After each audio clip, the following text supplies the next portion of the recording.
Hi everybody, we're back again, and look who's here, our special guest star. Oh, I think somebody else is coming. Come here, Max. Oh my gosh, it's Max.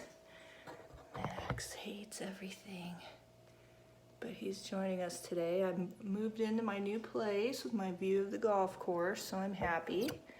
Yesterday we talked about supplements, and you know I'm a fan of taking the supplements that my doctor says is okay. Now we're going to talk about medication. So with medication, there's a lot of controversy. People tend to badmouth antidepressants left and right, and they don't really understand how they work or why people need them. And the brain is an organ just like any of the other organs of your body, right, Ruby? Yes. Look at belly. Look at little belly. So your brain's an organ. It's not a magical place that you can control and just think better. You know, well-meaning people might discourage you from taking any medication, but if they're not a neuroscientist or a doctor, and if they're not your doctor and your doctor or your therapist is recommending that you try some antidepressants, then I think they're stepping out of their league. So you want to keep them from discouraging you. And it's really not kind. There's a lot of people that will badmouth antidepressants, and that's just going to make the people taking them feel terrible and doubtful. And you know, we already feel that way anyway. So I take 100 milligrams of Zoloft. I'm not ashamed of that. I've taken that since my 40s because my job on the fire department, I had a lot of sleep deprivation and all of that, and it really helped me sleep.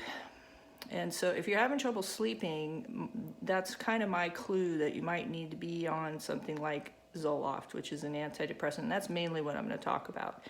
The other drugs like Xanax, Valium, lorazepam, those are good to have for emergencies, but they're really more of a Band-Aid, and they're not quite going to fix the problem. But if you need to take them, you need to take them, because reactivity, like we were talking about, causes all kinds of diseases and stress and heart disease. More people die from heart disease every day than anything else.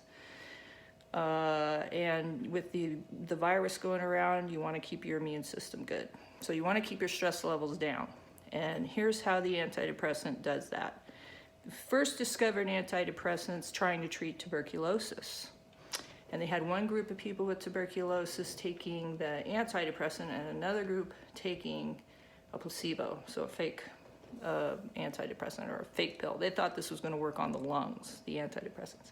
So they watched these groups, and the group that had tuberculosis that took the antidepressants wasn't getting better from the tuberculosis, but they were actually getting up and socializing and laughing and having fun, and not just laying in their beds all day depressed. So they realized, oh, this doesn't work on the lungs, this works on the brain.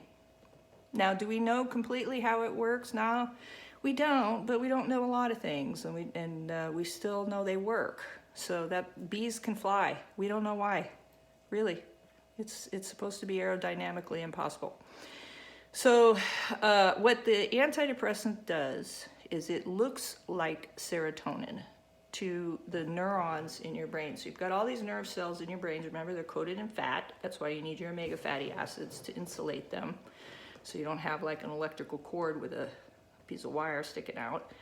So you want to recoat that myelin sheath that covers your neurons. And then your neurons, when you get a stimulus, say the dinner bell, right? This was Pavlov.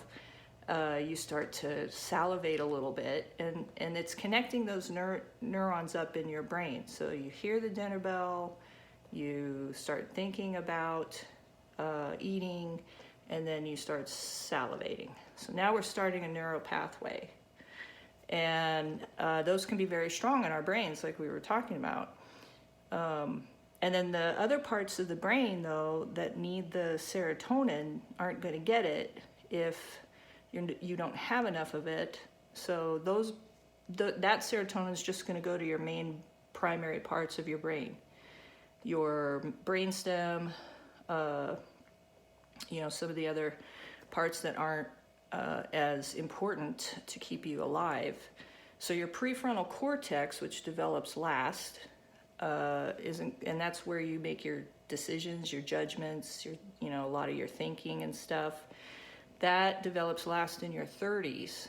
So if you were put under a lot of stress before your 30s, the odds of you needing to take an antidepressant are pretty good. And I look at it like it's a vitamin I need to take, and I'm happy that there's a solution because my little pumps in my brain are worn out. So it helps also balancing female hormones. So once I started taking that, all that stuff got a lot easier. You'll be less irritable, you'll sleep better. We talked earlier about how important sleep is. Drugs like lorazepam, Xanax are good, but they're central nervous system sedators. So don't get antidepressants confused with the drugs that can be addictive and sedating, like the Valiums, the lorazepams, the Xanaxes. I prefer to take the Zoloft and actually repair my brain by getting that serotonin out to those areas of the brain that are kind of shrinking. Your neurons, we used to think your brain cells died, but now we know that they just kind of shrink until they get what they need to open back up for business. So this is why people feel better on antidepressants. It's not because it's like a drug like pot or booze that, or caffeine even, that gives you a jolt. It is because you start to actually feel better and your brain starts healing up and you start making better choices and having better thinking. So I'm a big yes on the antidepressants. They should be relatively easy for you to get from a doctor. They're very cheap now, which is another reason why people are discouraging you, because the natural stuff like St. John's wort or SAMI, that stuff can be really pricey and you just don't know what you're getting. So when it comes to my brain, I'd rather have a neuroscientist on the other end. And Zoloft's been around forever, and that's the one that I would recommend. But I'm not a doctor, so you want to talk to your doctor about this. But if you're having trouble being irritable and you're stressed out and you're having trouble sleeping, this is an option, and you can do an experiment. Try it for 90 days. I've had many clients where I said, look, just try it. And if you hate it, you don't have to take it. And people will bring up side effects. I'm going to go over my 7-minute mark. But what are the side effects of anxiety and depression? Suicide, murder.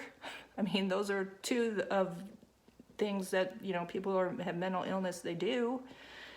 Divorce, because you can't think right to get your relationship on track. Heart disease from the stress that you're under. Overeating, other addictions, drinking too much. I mean, we won't take a drug for our brain, but we'll drink coffee every day and we'll have some booze and we'll smoke cigarettes and get the nicotine because that bumps our dopamine, and we'll do all those things, but we won't take that little pill that would actually probably do more help. And with harm reduction, you can still do a little bit of the stuff that you like to do, but you have to rein it in moderation. All right, I went over. Sorry, but this was a long kind of topic. Please, questions, go ahead, comments. I'm really loving the comments, and I'll talk to you tomorrow.